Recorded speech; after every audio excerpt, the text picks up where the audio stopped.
Hi, everybody, and a very pleasant good evening to you wherever you may be. This is Comfortably Zone Radio, and it's time for Dodgers baseball, a tale of two cities, from Brooklyn to Los Angeles. I'm your host, Peter Trunk, and my co-host is Ron Rabinovitz. Ron, how are you today? Good. How you doing, Peter? All right, very good, very good. Yeah, it's good to be with you, too. Good to be with you, too.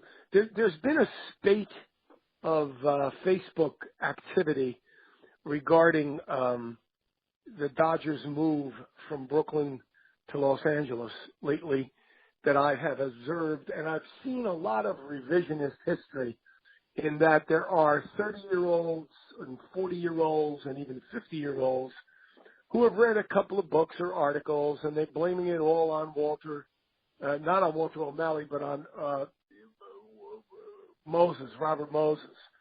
Robert Moses, yeah. I'm not here to say that Robert Moses was an altar boy, and he wasn't a saint in any stretch of the imagination, but right. The revisionist history is ridiculous. It was Walter O'Malley and Walter O'Malley alone, and people think that he fought and fought and fought for a Dodger stadium or field or whatever you want to call it in Brooklyn for so many years and stuff. And it's really not the case. He was looking to move as early. He wasn't even he was only a 25% shareholder in 1946 when he said in October the 14th of 1946, a few days after the Dodgers had lost the playoff to the St. Louis Cardinals. In fact, 11 days after Brooklyn baseball season had crashed in a playoff loss to St. Louis, the one-quarter Dodger owner, Walter O'Malley, sent to Emil Prager, a friend and engineer for a well-connected firm of Madigan and Highland, a note that more than intimated a bold intention. Quote, "Your fertile imagination," he wrote, "should have some ideas about enlarging or replacing our present stadium," end quote. So in 1946, before O'Malley became as powerful as he would become 4 years hence, he was already planning on either replacing or moving from Brooklyn, replacing Ebbets Field or moving. Now, okay, you may be sure that for the next. This is what O'Malley said in 1950. Okay, 4 years later, 1950, after he forced Ricky out. Okay, which cost him a pretty penny, by the way, but he forced him out. You may be sure. This is O'Malley speaking. You may be sure that for the next 7 or 8 years, Mr. Ricky will be credited with all the victories of the Brooklyn Ball Club, and that its losses will be charged to someone else. Now, of course, he was referring to himself.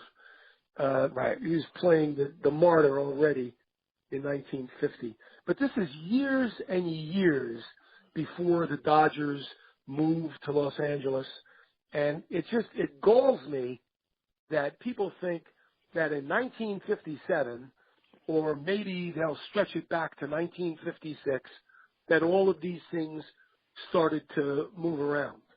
This is not the case. It started, the nascent stage of the Dodgers move started the year that we were born, 1946. And Walter O'Malley was only a 25% interest shareholder in the Brooklyn Dodgers, and yet he was the one that started the ball moving on a new Ebbets Field or moving the team. And it makes me laugh that, actually it makes me cry, but I'll say it the initial way. It makes me laugh that these 30, 40, or 50-year-old people that read a book or read an article or read something on the internet think that Robert Moses was the cause of the Dodgers moving. That is so far from the truth. It's unbelievable. I would like to play a tune by Phil Foster. It's been heard on these airwaves before, but I'd like to play it anyway right now for our audience. It's called Let's Keep the Dodgers in Brooklyn. Say, did you hear the news about what's happening in Brooklyn? We really got the blues about what's happening in Brooklyn. It ain't official yet. We hope official it don't get. But beware, my friend, and let me warn you. To California. Let's keep the Dodgers in Brooklyn. Our house is not a home without some love. Don't let them leave our premises, so they will be their nemesis. But Brooklyn fits the Dodgers like a glove. Miss Walter O'Malley, we always close you pally. We stuck with you through thick and thin. But if you look away the Dodgers, as the happy look the Dodgers, we ain't your mom no more the way we've been. Let's keep the Dodgers in Brooklyn. Our house is not a home without some love. Don't let them leave our promises, or they will be their nemesis. But Brooklyn fits the Dodgers like a glove. We offer our bridges. You can tuck your witches. We have a couple we could spare. But we all feel so glum. Without the Duke and Gilliam, we need one left to jump up in the sky. Really, what would Brooklyn be without the Dodgers? Well, Brooklyn would be like a pair of socks that's holy, without Jackson and Smoley, like a bed without a pillow, without Michigan and Gorilla, like a ship without a harbor, without Padres and Yababa, like the sun without a shine, without Zimmer and Levine, like the birds without a bee, without Austin and Pee-wee. And here I am alone, and I didn't even know it. But keep the fun in Brooklyn, the greatest ball of all. Keep the Dodgers in Brooklyn. Your mind is on the bar. If you take them to the spot, it's the ball. We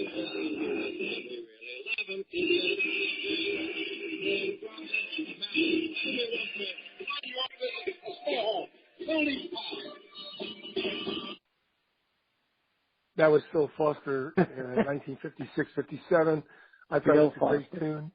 I found a little snippet of our friend Vin Scully doing a Cardinals game, believe it or not, in Ebbets Field. And I'd like to play a little bit of it here. This is Vin Scully announcing the Dodgers versus the Cardinals at here it is. Okay. Houston teams are out west. Actually, it's Kansas City. They're not even warming up yet. Drysdale ready now, delivers to Dodd. Change-up is hit off the hands foul outside of first base, 0-2. Washington and the White Sox are playing a doubleheader that just started. Ramos against Wilson, and Washington did not score in the first inning. First to 2, Baltimore and Cleveland, Johnson and Murphy. 3-2 in favor of Baltimore in the same half inning. Drysdale ready to strike this pitch. Change-up reached for and passed down to short. Charlie Neal has to hurry. He's off balance, closed in time. Nice play by Charlie. White way out in front on the change, just kind of tapped it by the mound. Neal, who was deep, had the chance and just seemed to wrist that ball over to first base. Dyke is out short to first. One up, one away, and here's Mr. Usual. Stan batting a cool 360. He's singled to right in the first inning. He's hit in 15 straight games.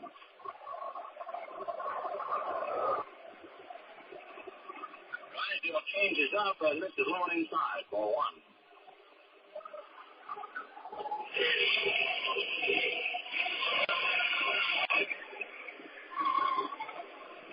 Drysdale ready, 1 pitch to Musial. Fastball, foul away. 1-1. Philadelphia Phillies have come to life in the bottom of the 7th inning. They have switched over a run to tie the Braves, 2-2, and the Phillies are still at bat. So we'll watch that for you. And any further report, gladly pass it along. Drysdale, Mr. Neil Bright, Charlie up and in for like a long throw in time. Oh, Mr. Neal.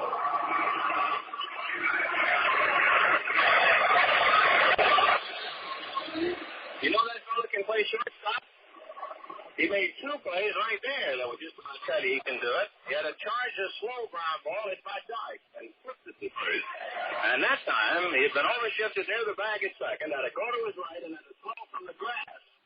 Hadn't got usual. 2 out. Here's Del Ennis to single to left. Del batting 261. Drysdale delivers fastball. Line drive. Off. Charlie Neal's glove and on out into left field. Charlie trying to backhand the bullet and couldn't do it. They probably would have elected him mayor if he hadn't held on to that one. Okay, here's singles to left, and he ripped that one. That's his second hit. Hit number 4 for St. Louis. And the batter, Kenny Boyer. Cavanaugh had something to say to Drysdale before Boyer came up. Well, remember, it was 2 out in the first inning, and runners at first and second. Boyer single to left, and Campanella appeared to be a little upset at whatever Drysdale had thrown or where he had put it. And Drysdale seemed to agree with Campanella. He was a little bit mad at himself, so the base hit drove in the run. So let's see how they work on Kenny now. Boyer batting 253. Drysdale ready and delivers overhand curve, low and outside. Ball 1.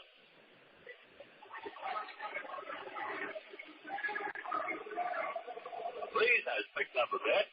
Kind of nice out here at the park now, coming from right field corner, slanting over to left. The 1-0 pitch to Boyer, fastball, missing outside, ball 2. 2-0. A lot of blue skies up above. Nice to have them with you.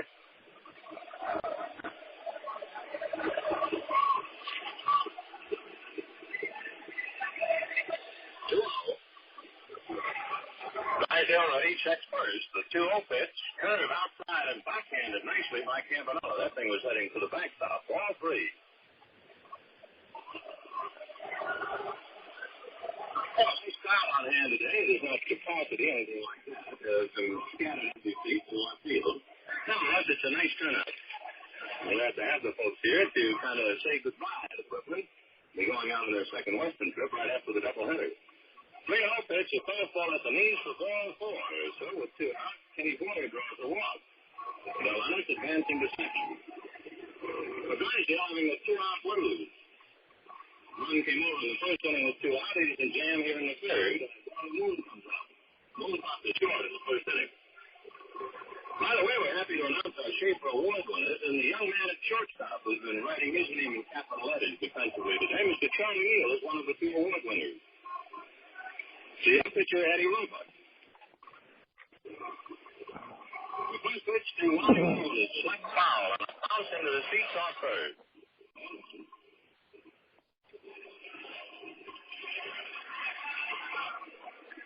Moon batting 279. Cardinals 1, Dodgers nothing. We're in the top of the third inning. 2 out. Del Ennis at second. Kenny Boyer at first.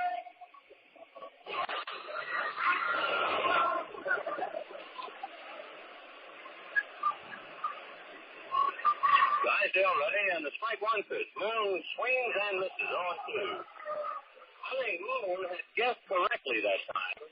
I don't know whether he just guessed at it or what. But Wally started to move up in the hitter's box. He expected to change, and he got it. He swung and missed. 0-2 the count.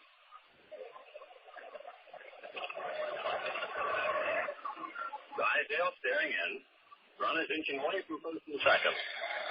The strike 2 pitch. Curveball. Inside and low. Ball 1. 1-2.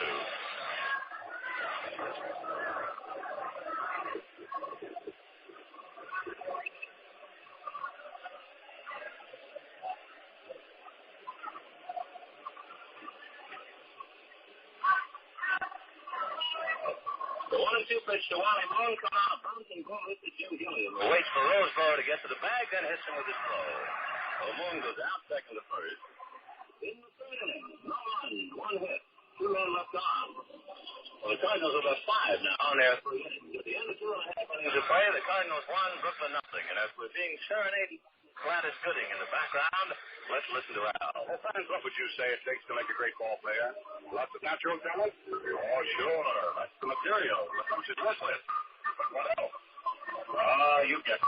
Experience. Well, you know what makes the thing? Combination, fine materials plus experience to make a great beer. Schaefer beer. You bet. The Schaefer people choose rich barley malt and tangy hops and other fine natural ingredients. Then they put real brewing to work. Still, it's been perfected in 115 years of experience. There you go. Oh, man, for that answer, you just hit the phone to hold an empty glass of paper. It's beer at its best. Beer that gives you the largely satisfying flavor you want but don't always find. So remember, fans, when you want real enjoyment, you have a cool, foaming glass of Schaefer beer. It's real beer.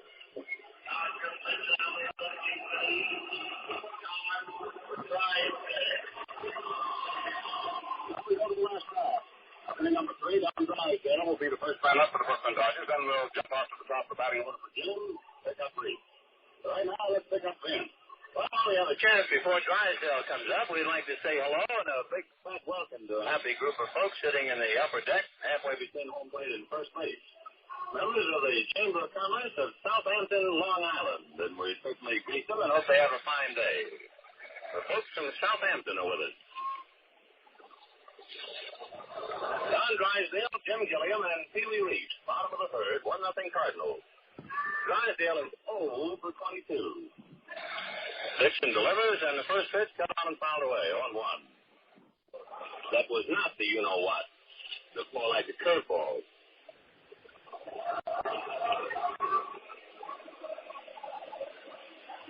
Dixon pouring at the dirt in front of the rubber. Cardinals have run on 4 hits. The Dodgers no runs on 3 hits. We're in the bottom of the third. There's a knuckleball. We'll say it now, and it's inside, 1-1.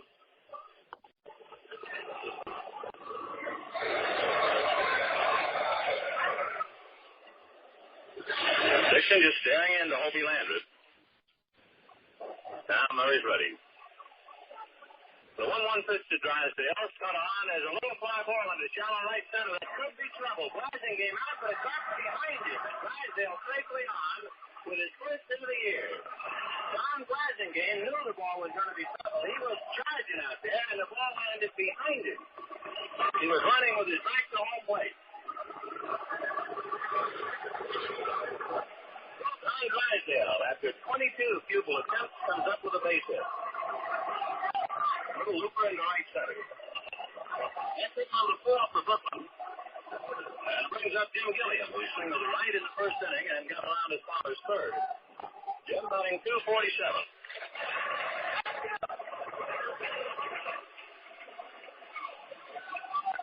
Dixon checking signs now. Drysdale inching off the bag at first. Usual not holding. He's back of the runner. Dixon delivers. Gilliam tries to punt and fouls it away. 1-1. Jim not trying to drag the bunt. He's trying to dump it up along third. 1-1 the count. Dodger fans begin little hand clapping now on the background. Gilliam waiting. 1-1 the count. Dixon ready. The strike 1 pitch. Cut on and dribbled away. Foul on a full cut. 1-2.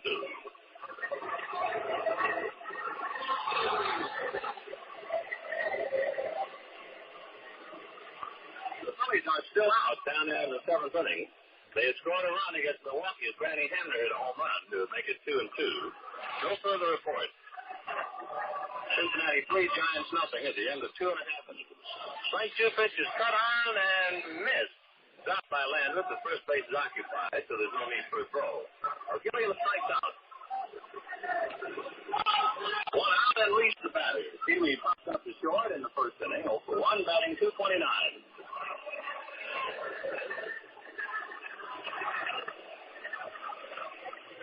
Dixon looked down. Alvin Dark had made a sign to him, and if you read the sign correctly, Dark put his glove to his chest. That probably means that Alvin will be covering the bag at second if there's a play.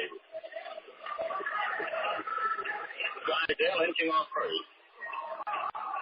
Dixon ready. Murray delivers to Reese. Pee Wee swings and doesn't get it. 0-1. You know, there's a lot of guesswork around second base when a batter like Reese is up there. Figure he might be playing hit and run, but a hit and run man doesn't necessarily have to hit behind the runner. In this case, Dark's figuring that maybe Pee Wee will, so he'd cover the bag. He's guessing all the time in this game. That's what makes it so tough. Dixon ready, takes a look at Drysdale. The strike one pitch to Pee-wee. In the dirt, jumps away from Landis, and there goes Drysdale. He's around second, makes a big turn, hesitates halfway, slips, and he's in trouble. They're going to hang him up.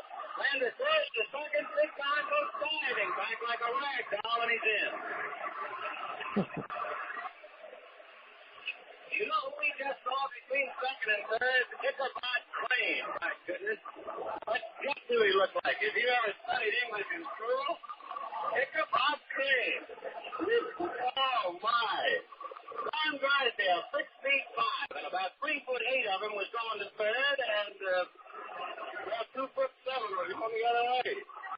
He almost twisted right out of his uniform, and big lanky Don finally got back on his chest and made it. The wild pitch got him to second. Why did he look funny? Excuse me, but it was funny. All right, one ball, one strike to Pee-wee. I just think that Vin Scully was the best announcer ever in baseball. Ever. There'll never be another Vin Scully. Never be another. Ichabod Crane. You believe that? Imagine somebody else like today's announcers talking about Ichabod Crane. Oh, come on. Unbelievable. He was the best. He was the best and, ever. It's always great to hear his voice emanating from the booth at Ebbets Field in Brooklyn. And that was against the Cardinals. That was something I'd never played before. I'd played Vin Scully before, of course. Right. That was a Cardinal game in you know what else of 1957. You know what? Murray Dixon against Don Drysdale. The oddity, I thought, was not that Neil was at shortstop so much, but that Roseboro was the first baseman. Yeah, right. That's right. Yeah. And you know what else Roseboro was fun is to hear the names of these other players that we haven't heard for a long time. You know, absolutely, that's pretty great.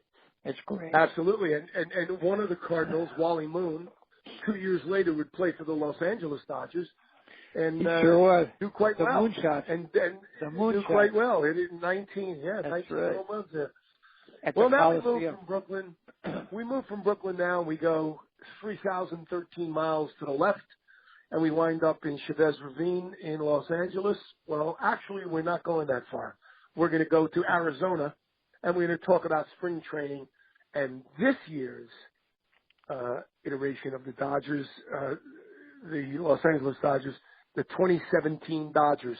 I read today, as I'm sure you did too, that Magic Johnson has signed on with the Los Angeles Lakers as the president of basketball operations. I just wondered if you thought, I'm not going to tell you what I think until I get your reaction first. I just would like your thought on whether you think that will have any impact on the Dodgers. I don't think it will. And the reason I say that, Peter, is because their time-wise are in different times of the year. They're playing. I think that Magic is more of a goodwill ambassador for the Dodgers, more so than anything else. And I think that he'll continue to be that. That's my guess, but I don't know. I happen to agree with you, Ron Rabinowitz. I really do. I think that it's in name only, really. I mean, here's a guy, he's got a big name in sports, big name in sports, and he's got an electric smile. Everybody seems to love the guy, and he's in our front office, and he's in their front office. I don't think he's going to – I think he'll have more of an impact, if you ask me, to really give my thought on it. He, meaning Magic, will have more of an impact on the Lakers than he would ever have had on the Dodgers. Absolutely. That he's a basketball mind. He's a basketball mind. He's not a baseball mind. Yes. So I think that, that's probably where we're at with that. Now, another thing I'd like to bring up, Ron Rabinowitz, before I let you run away with this, is I read something disturbing about the right elbow of Adrian Gonzalez. Now, we talked a few weeks ago. You and I talked a few weeks ago. I think we had a guest on, if I'm not mistaken. I think we had Mr. Rose with us when I said, and you guys were like biting your fingers when I said it. I said the Dodgers, this was two or 3 weeks ago, I said the Dodgers should consider trading Adrian Gonzalez, going on the old adage of Branch Rickey to get rid of a guy a year early rather than a year late. And we thought that perhaps this kid Cody Bellinger could fit in nicely at first base. Now it seems I'm reading Utley is going to play a lot of first base if Adrian can't make it. Let's hear your thoughts not only on that but about the whole 2017 Dodger outlook. Okay, go ahead. I've got some thoughts on it. Remember a couple of weeks ago I said that Bellinger will end up making the team at the Bellinger, yes, when they break camp. Uh-huh. The reason I think that is because of Adrian's injuries, and I could be wrong, but that was my guess. But they have some very interesting things that are going on. A lot of people were very stymied by the fact that they signed Franklin Gutierrez, another outfielder. They're loaded with outfielders. Well, the reason is, if you recall, last year they had a lot of problems hitting left-handed pitching. Gutierrez, in 2015, he batted .315 against left-handed pitching. Last year, he batted .280 against left-handed pitching, and in his career, he batted .289 against left-handed pitching. So that makes sense. I think so for sure. I'm told that Puig is in the best physical shape he's been in since he joined the Dodgers. And according to Dave Roberts, he said his swing mechanics, and his body look great. So hopefully that's going to be something good there. They have a lot of pitchers on the staff right now. They're going to have to cut some. I think they're going to come out with 12 pitchers and 13 position players. So on my list here, they have 17 pitchers. So they're going to have to cut 5. Now, where do you cut? I'm not sure. Okay, your bullpen is Luis Avila, Pedro Baez, Grant Dayton, Josh Fields, Josh Raven, Kenley Jansen, and Sergio Romo. Your starting pitchers are Hill, Kershaw, Maeda, and Urias. However, I'm told that Urias, they want to limit his pitch count to 160 to 180 innings. So there is a good chance that he might start the season in the minor leagues. Extended spring training. Extended spring training, they call it. Yeah. Right. Exactly. Yeah. The fifth starter could be any one of these people: Kazmir, McCarthy, Ryu, who I guess is doing pretty well, Brock Stewart, Ross Stripling, and Alex Wood. So there's your 17 pitchers, and we got to cut 5 of them. So if Urias goes down, then they still have to cut 4. Right. So it'll be interesting to see what happens. At second base, of course, they're going to have Logan Forsythe, and they'll have Utley as a backup. Shortstop will be Seager. Third base will be Turner. First base will be Gonzalez, and of course, possibly Utley, as you mentioned. The catchers are Grandal and Austin Barnes. And then the outfield, it looks like Peterson, Puig, Gutierrez, and Ethier are a lock. They're in for sure. It looks like these are all barring any injuries, of course. Right. So that of course. leaves you with Toles, Thompson, Van Slyke, and Hernandez. I like Toles. Yeah, I do too. Hernandez has a little bit of an advantage because he can play infield. I think that Thompson's going to be sent down to get more swings because, he had a bad injury last year. Yeah, so that's between Toles and Van Slyke then to win up that last starting position. So there's 15. There's according to my chart here, there's 15 position players, and they have to cut it down to 13. So that's Right. the question here. So we'll see what happens. And again, this is all barring injuries. You know, last year they had so many pitchers. Sure. Yeah. Absolutely. And they said, why the hell do they have so many pitchers? And they used them all and more because of the injuries. Absolutely. They had more injuries than any team in baseball. They broke the record. Yeah. So I think the first thing they should do is get a better trainer. They need a trainer. That's the most important thing right now. That's to keep funny. these guys healthy. That's funny. Yeah. That's a good point. I read something about Puig. I read something about Puig yesterday that, and I'm not sure if this is true.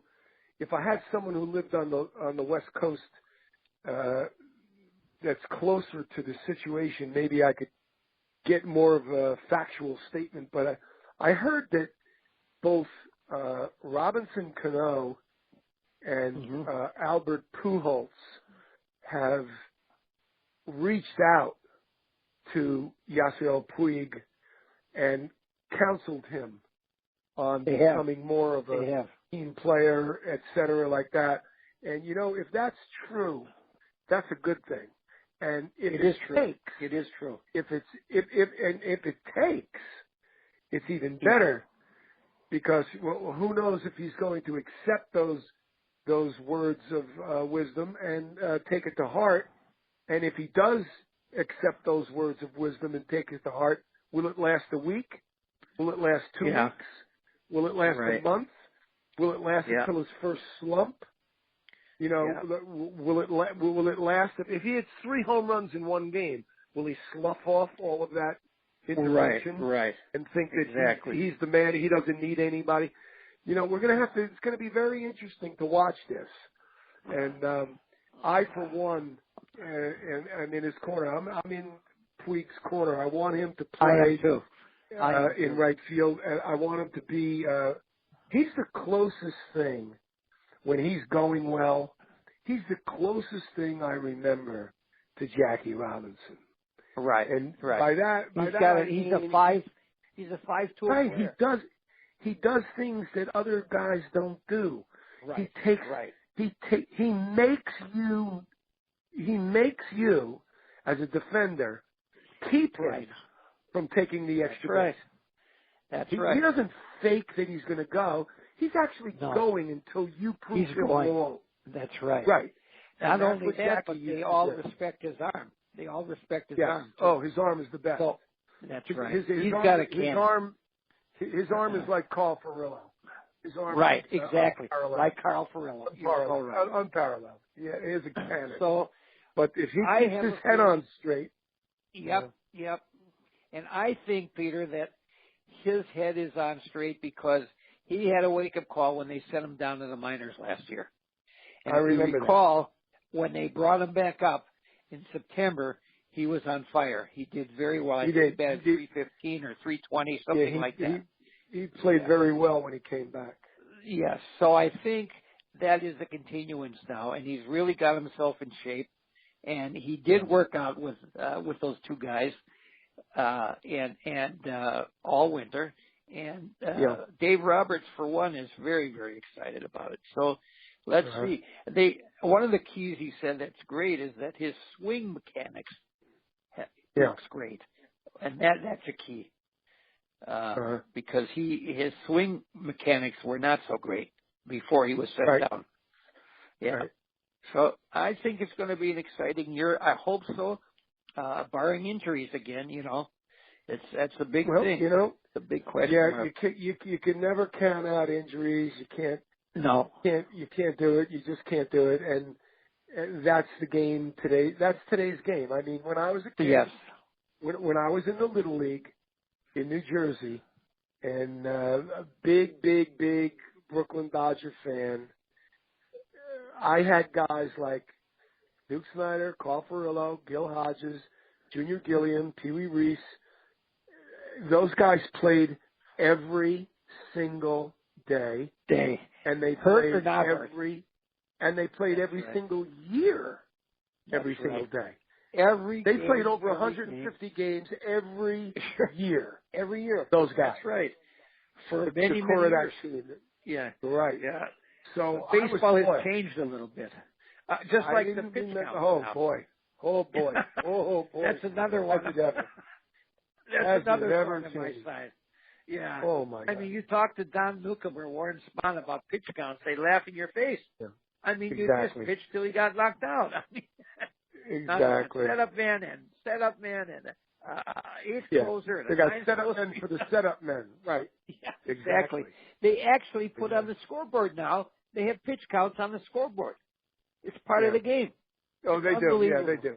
No doubt about it. In fact, when you're watching on TV, they have how fast the pitch was and what number the pitch was. Yeah. So the pitch count is always there in front of your face. Always there. Always there. On the scoreboard. Yeah. It's crazy. Right. It's just, it's not the way I knew it as a kid growing up. I mean, these guys, Robin Roberts, Bob Gibson. Talk about Bob Gibson. You talk to him about a pitch count, he'd laugh in your face. I mean, but it's all money today. It's all money. Drysdale, Colfax, the same thing. Yeah. Of course. Well, they invest a lot of money. They invest a lot of money in these kids. They invest millions and millions and millions of dollars. Yes, they do. Recently, maybe, God, the time flies by so fast, Ronnie. But I think I'm not going to be perfectly on target, but approximately 4 or 5 years ago, when this kid came up for the Washington Nationals, the right-hander, he was the best. He was the best pitcher. The best. He was going to be Christy Mathewson. Right. He was going to be Tom Seaver. He was going to be Nolan Ryan. He was going to be everything. Strasburg, I'm talking about. Okay? The kid came up with the Washington Nationals. Yeah. And he hurt his elbow. And everybody said, oh my God, he hurt his elbow. And he worked his way back, and he came back, and he wasn't really terrific anymore. And now, lately, he's very, very good again. But the point I'm trying to make is that they invest so many millions and millions of dollars in these pitching arms that I don't really blame them anymore. I'm not one of those old timers that go, "Oh, pitch counts are stupid." They're not stupid. It's just that there's so much money invested in these kids that when they blow their arm out, it's almost like you look at yourself in the mirror and you kick yourself in your own butt because you say, why did I do that? Why did I overwork this kid and now he blew his arm out? He was going to be the greatest thing since sliced bread. So they do have a lot of money tied up in these pitchers. And, Urias for the Dodgers, he didn't get the ballyhoo that Strasburg got, but he got big ballyhoo, like he was going to be the next. Yes, he did. Valenzuela. Yes, he did. And you know something? You gotta catch it now. You gotta count his pitches. You gotta let him instead of start. Now, remember Maeda? The guy we have, Maeda, the Asian pitcher, pitcher that the Dodgers had. Maeda. He pitched Maeda. He pitched for 7 or 8 or 9 years overseas, and he pitched once a week. Then he came here, and he pitched every 5th day, every 5 days. And that's a big difference on your arm. Big difference. Big difference on your arm. Think of the whole season. I think what we're going to see, not only in Los Angeles, but I think what we're going to see in New York with the Mets, and we're going to see a bunch of other places beginning very, very soon, like this summer, we're going to see some 6-man rotations. In other words, I think you're right. We're going to see guys skipping their start and push back one day, like Matt Harvey on the New York Mets. Sure. I think if he started every 6th day, that would only help him. Right. And there's a bunch of other guys, Urias being one of them. There's going to be guys that are going to be starting every 6th day instead of every 5th day, and it's going to help them. And that's just the way baseball is nowadays. You can't. Peter, I got one question for you, though. Sure. I got one question for you. Sure. Why didn't Warren Spahn or Robin Roberts or Bob Gibson, why didn't they blow out their arms? I mean, why is it different today? That's what I'm wondering. Well, they were perhaps, just perhaps, they were freaks of nature, and they were stronger. There were a lot of perfect mechanics. They had to. Well, you know something? For every one of those guys, I can give you other guys. If you're a Brooklyn Dodger fan, you remember Carl Spooner. Carl Spooner came up. Carl Spooner came up in 1954. He struck out 12 in his first game. He struck out 15 in his second game. He had 27 strikeouts in his first 2 games. Right. He blew his elbow out. He was never the same ever again. That's right. Right. As good as Carl Erskine was, and we both agree that Carl Erskine was terrific. He would have been really something. He would have been really something if there was a Dr. Jove back then to work on his elbow. Yes, exactly. Because he was only half of what he could have been. Yeah. He was only half of what he could have been. And there's, that's right. If we talk to a Phillies fan, or if we talk to a Pirates fan, if we talk to a Cubs fan, and we talk to this and that, they all could tell us about a young phenom pitcher that hit the thing that was dynamite, that blew his arm out, and we never heard of him again. That's right. There were many of those. The Kid Wood in Chicago. So they come up, they blow their arm out, they disappear, and you never hear about them again. And you say, well, he's a bum. No. He's not a bum. He blew his arm out. Yeah.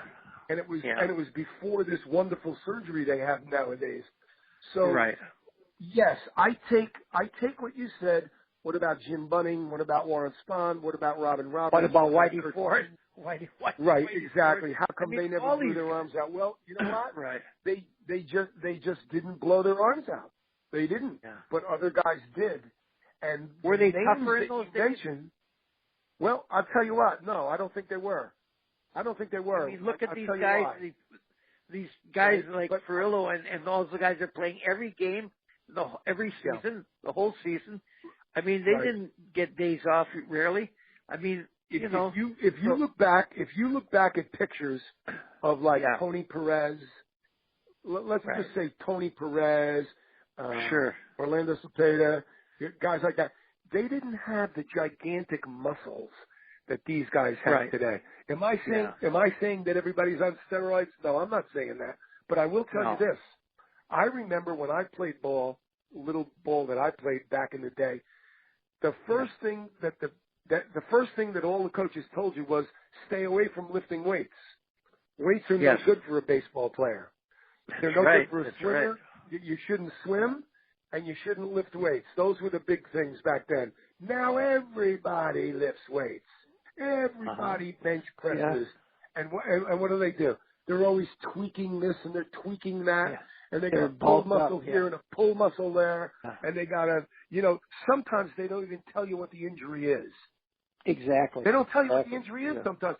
I don't know if you follow hockey. Do you follow hockey at all? A little bit. Sometimes teams say a lower body injury. He scratched tonight because he's got a lower body injury. They don't even tell you what it is. Yeah, right. All right? And in baseball, the last few years, there's like the middle of the trunk of the body. They call these, like when they swing and miss in batting practice. Oh, he can't play today. He tweaked something in his rib cage. They're over. They got muscles on their muscles, on their muscles, on their muscles. You look at a picture of Paul Furillo without his shirt on after the World Series, celebrating in the clubhouse. He's got a body like I do, just a regular body. Right. No muscles, just a regular body. Do you think the way they're warming up today is different, that it's wrong? I mean, I remember when I was a kid, we used to go always to the ball games early to watch batting practice and stuff like this. And you'd see all the players running from right field to left field to right field to left field, back and forth, back and forth, back and forth. You don't see that anymore. I do. No, wait a minute. Do you? I have to disagree with you there. When I go to ball games, I see them run. They don't run from foul line to foul line like they used to in the 50s and 60s. Yeah, but they do sprint. They do sprint from the foul line out to straight to center field, and then they walk back with their hands on their hips. Yeah. And then they turn around, they run back. They do a lot of work. I'll tell you the next time you go to a ball game, if you go to a Dodger game, and you're lucky enough, the last 2 Dodger games I attended, Kershaw was the pitcher, the starting pitcher for Los Angeles. I was very fortunate to see this guy, what he does before the game is just absolutely unbelievable what he does. It is. Where he runs, how he winds around his body and stretches his body how out. He throws, How he throws the ball 250 feet. He throws the ball like an outfielder. He throws the ball like an outfielder for 5 minutes before he warms up. Exactly. The things that he does is incredible. Unbelievable. His mechanics are terrific. It is. These guys are He works incredible. He really huge. These guys are big. They are. Big, huge. They got muscles all over the place. It's not like the old days. I mean, Wally Post and Gus Bell and Carl Ferrillo, those guys, Pee Wee Reese, and fellows like that, they didn't have all of these muscles all over the place. No. And they were all-stars, and they were good. These guys and they were good. They have muscles all over the place. They got, like I said before, their muscles have muscles. They're bound to pull Puig, you know what they did with Puig? They limited him from weight training this year because they felt he was too muscular. So one of the things to get him in shape is they did different things for him and got him away from the weights because he was too muscular. So we'll see. All I know is it's been 29 years since we won a World Series. Don't keep saying that. I know. 1988. Oh my God. Last year, every show I did with Bernie Rose, he said, "It's been 28 years. It's been 28 years. It's been 28 years. It's been 28 years." Now I'm going to hear it's been 29 years. It's been 29 years. I know. They got to get off the schneid. I'm tired of saying wait till next year. I'm tired of it. Yeah, I know. Well, I'll tell you what. We'll see what happens. They have a very, very good shot at going there this year. But the thing about baseball, and you know this as well as I do, my friend Ronnie, once you win that division and you win the pennant and you go into the playoffs, anything can happen. Anything can happen. You're right. Absolutely. Anything can happen. And many times the best team does not win. That's correct. It's a short series. It's a short series. You hit a hot pitcher. You run into a hot pitcher and you screw. That's right. A little pulled muscle here, a little pulled muscle there, or whatever, and you run into a hot pitcher and a guy gets red hot, and you don't get to the next round, and that's what happens. Now the Dodgers have won the division. Correct me if I'm wrong. The Dodgers have won their division 4 years in a row. Am I right? 4 years in a row. Right, that's correct. 4 years in a row. They got close, but they never got to the series in those 4 years. That's right. They got very close, but they didn't. The closest they got was last year. The closest they got was last year. One went away, but that's right. That's how it goes. That's how it goes. And how many of the world champs have been? How many of the world champs have been wild card teams? That's happened many a time. Where the Giants, for instance, were the wild card and they still won. Yep, and they won the series, right? So, once you get hot, if you get hot in October, that's really important. That's the way it goes. Yeah. That's so right. It's so true. It is. Even in any sport, even when you talk about the Super Bowl this last year, this Super Bowl that we just had, you could feel the tide turning in that fourth quarter. Couldn't you? Yeah. You actually could feel the tide turning. Yeah, it was turning. It was almost they played 3 quarters and they let down. And, I'm just glad I didn't bet that game. Yeah, if I had bet that game, I'd be dead of a heart attack right now. I know. Oh my God. Oh man. Unbelievable. It was an exciting game. Yeah, it was, but it was horrible though. I mean, I thought the Falcons were going to blow it away. If you were a little kid, if you're a 12-year-old, 13-year-old kid, and you were rooting for your club, Atlanta or whatever, it was like getting smacked in the face. That's right. It was horrible. Right. It was horrible for those kids. That's right. But whatever. Exactly. You know what? I was happy when it was over. when it was over, I turned to the people in the room and I said, "Okay, now it's baseball season." That's right. That's what I said and that's too. what made me. I didn't care who won that game. That's right. Now it's baseball season. Yeah, that's right. Exactly. Yeah. Okay, my friend. Thank you very much. All right, good show. Peter. It's been fun again, and I appreciate it. Next week. Stay in touch. Okay, stay in touch with me about what you want to talk about next week, and we'll have another good show. Thank you again. And as they say in French, sei gesund. There you go. Bye-bye. Good night. Bye-bye.